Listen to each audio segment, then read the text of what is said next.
नमस्ते, स्वागत है आपका अनुपमा's पर्सनल ब्लॉग में। तो आज है मैरिज डायरीज का लास्ट व्लॉग। जी हाँ, शादी तो बहुत देखा आपने, कितने सारे व्लॉग्स हो गए मैरिज डायरीज का। Part 1, part 2, part 3, part 4, part 5, part 6, 7, 8, 9 and this is the last one. तो आज है विदाई का व्लॉग। आशा करती हूँ आपने आगे जितना भी है वो सब आपने देखा होगा। तो अगर नहीं देखा होगा तो आप लोग देख लीजिएगा, ठीक है। तो आज है पार्ट 10, आज है विदाई। तो हम सब लोग यहाँ पे आए हैं दुल्हन को विदाई देने। और जब इतने सारे लेडीज़ एक साथ आ जाए तो वहाँ पे तो गप्पे तो होगा ही।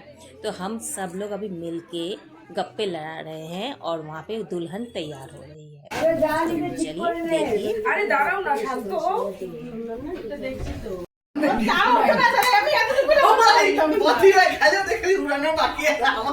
ওরা কেন এরকম এরকম করছে এরকম টাকাগুলো কিরকম ছড়ালো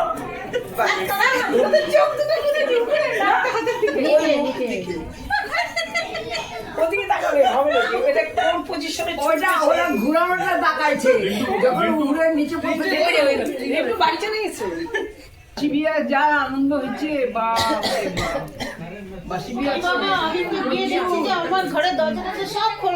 कल के बासी भी सब एंजॉय करे से, सब लोगों ने एंजॉय किया। अभी हम लोग बैठे हैं, हम लोग विदाई देने के लिए।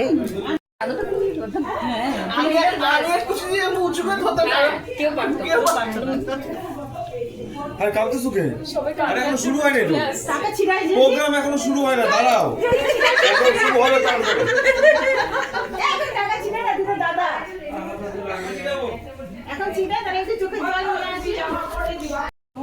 বললো যে তুমি ধর আলাদাই করেছো। না না ওই সময় করে নাই।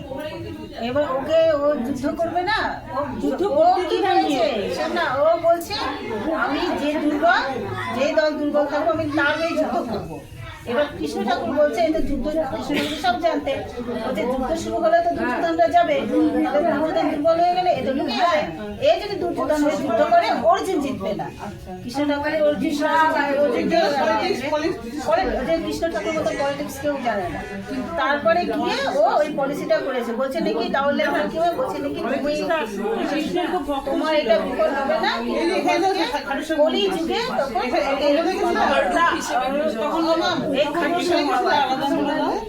আমি যাই আমি মানে যাইতে আলাদা করে তোমার এই যে তুমি যে তোমার ডেডিকেশন, তোমার যে ডিভোটিটা কখনো বিফল যাবে না। কলিযুগে তোমাকে আমার মতো করে মানুষ ঠাকুরসান, নাম হলো ঠাকুরসান, শ্যাম তো কৃষ্ণ, তোমার নাম হলো ঠাকুরসান। আর জাগ্রত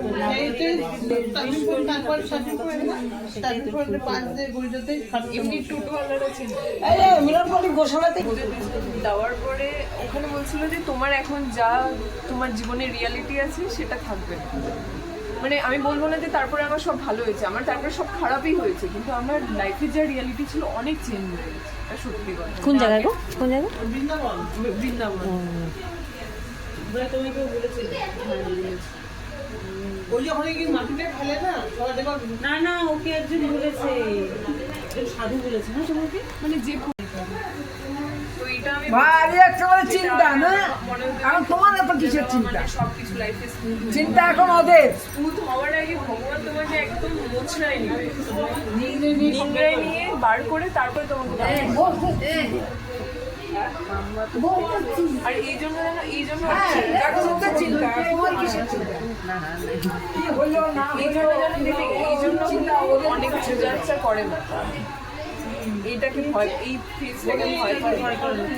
কি গো, বুঝলাম না কি বললা? মানে এই যে কষ্টটা, যে এই যে লাইফ জার্নিটা যে হয়, আমরা যে ভগবানকে মানি, হ্যাঁ, আমরা সবাই যে সব স্মুথলি হয়ে যায়, কিন্তু সেই সময় কষ্ট, সেই কষ্টটা করতে সময় কষ্ট পায়। ভগবান তোমাকে ভয় কষ্টের রাস্তার মধ্যে দিয়ে নিয়ে যাবে, নিয়ে কম টাইমের মধ্যে ওই কষ্টগুলো পার করাবে, পার করায় নিংড়ায় তারপরে আবার তোমাকে দাঁড় করাবে।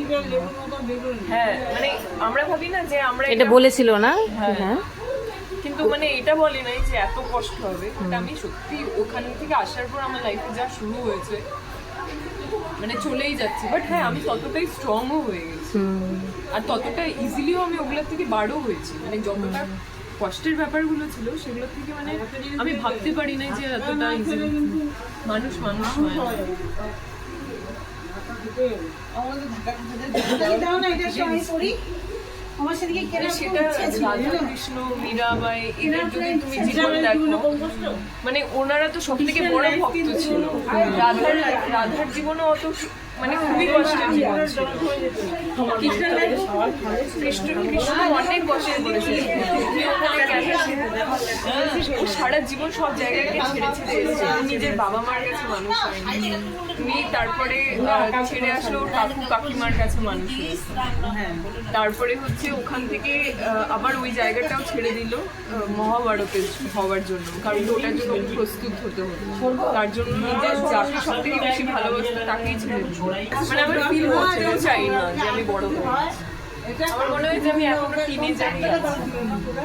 তবে দেখলেই টিনেজারই বলবে মানে তোমাকে। আমার মন থেকেই কেন জানি আসে না যে আমি ওরকম বড় বড় রিঙ্কির বয়সী তো হ্যাঁ সেম ছোট ছোট লাগে কারণ মানে মন থেকেই চাই না ওটা ভাবতে যে বড় হয়ে গেছি। না দেখ রিঙ্কির ছোট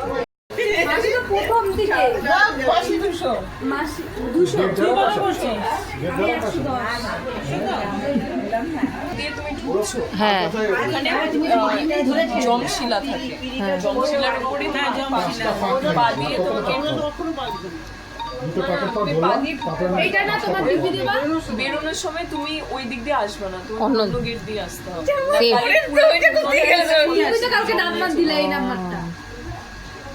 মানে তোমার নলেজ আছে ভালো, ভালো নলেজ আছে এই যে গিয়েছিল না, বা তোমাদেরকে মানে এক্সপ্লেন করে করে দেয় না সব। হ্যাঁ এটা আর কি আমার মানে বলতে পারো এটা আমার ব্লেসিংস পেয়েছিলাম। মানে একজন আমরা কাউকে তো চিনি না, ওখানে আমরা এমনি মন্দিরে যাবো, হঠাৎ করে সাদা জামা পরা, সাদা প্যান্ট পরা, সাদা শার্ট পরা, সাদা জুতো পরা, কানে পুরো সোনা, হাতে সোনার মালা পরা। আচ্ছা তারপরে এরকম একজন পান্ডা এসেছে। আচ্ছা আমি কি বলছি, আপনার কি পান্ডা লাগে?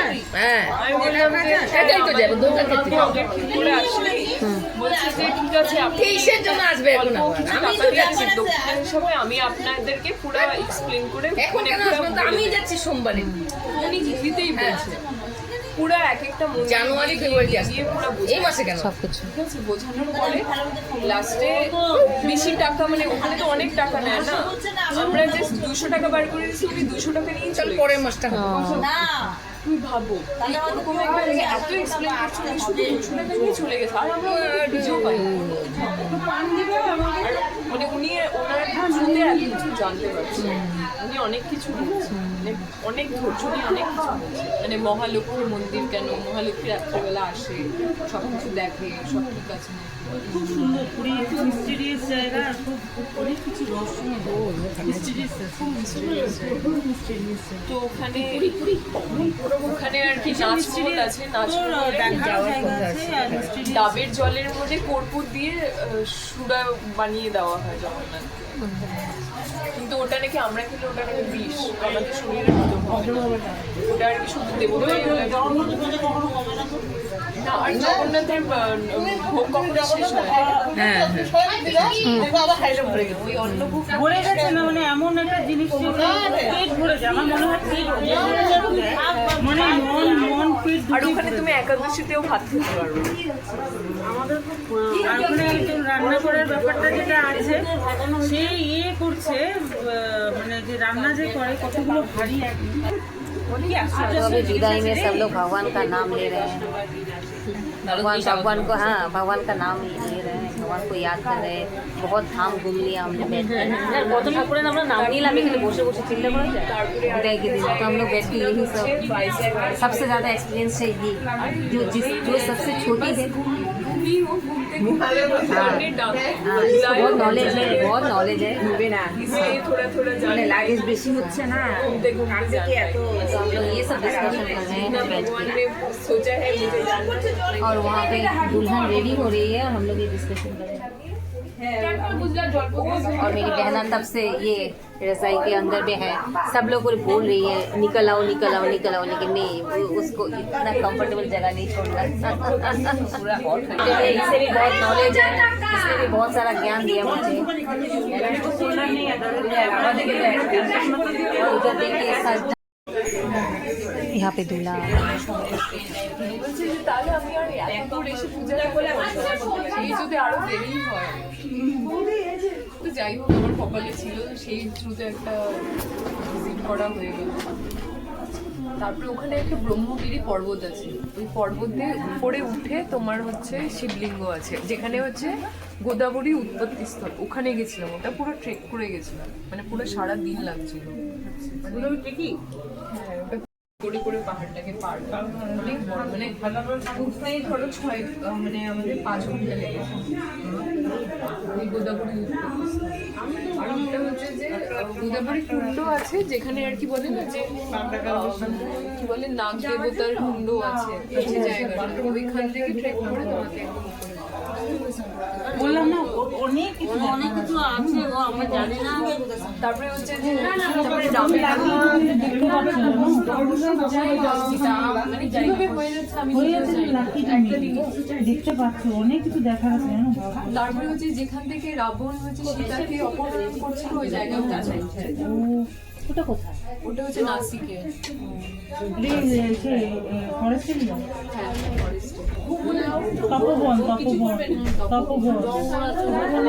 তারপরে 14 বছর বনবাস তো তপবনে করেছে। হ্যাঁ ওই 14 বছর বনবাস। তখন তো ওটাই পুরোটাই তপবন ছিল, এখন না। তারপরে আর কি সীতাকে যে ত্রিদেবের মাঝখানে অগ্নিকুণ্ডে সাক্ষী রেখে যে কি বলে অগ্নি পরীক্ষা দিতে হয়েছিল, কুণ্ডটাতে গেছে।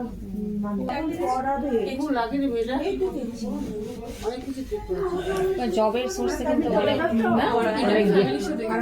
মানে এটা আমি বাবা বাড়ি যেতে চাচ্ছেন কেন? কারণ কি? বাড়ি যাবো।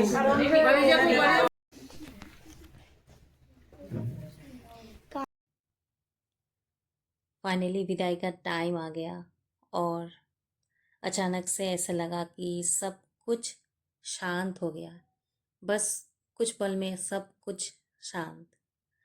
और इस सन्नाटे में ना क्या बोलूँ, सिर्फ पेन दिखाई दे रहा था। जो जा रही है उसका पेन, जिसे छोड़ के जा रही है उसका पेन। और ये पेन ना सिर्फ एक लड़की और उसके पेरेंट्स को ही समझ में आएगा, क्योंकि ये हर किसी के समझने का बात है ही नहीं। क्योंकि इतने दिन एक साथ रहने के बाद अचानक से सब कुछ छोड़ छाड़ के जाना बहुत बहुत करेज की बात है। तो मैरिज डायरीज़ का व्लॉग यहाँ तक ही था। यही at the and marriage diaries का। ठीक है, आप लोग ब्लेस कीजिएगा कि दोनों मिलके सुखी जीवन हो दोनों का, और आप लोग भी अच्छे से रहिए।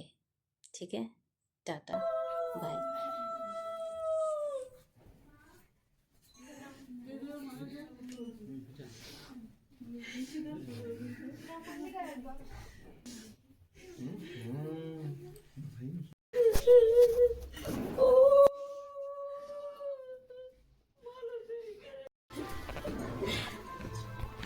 ঘুরি করে জল নিয়ে বেরো।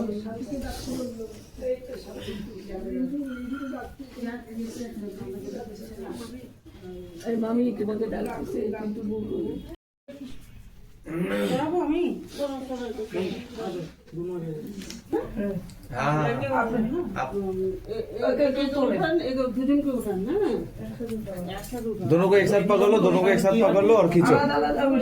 हाँ, दोनों को पकड़ लो, खींचो। आपके बेटी को हम लोग लेके जा रहे हैं। কোলের মধ্যে কিছু দিতে হবে, কিছু কোলের মধ্যে দাঁড়া, উঠে দাঁড়া।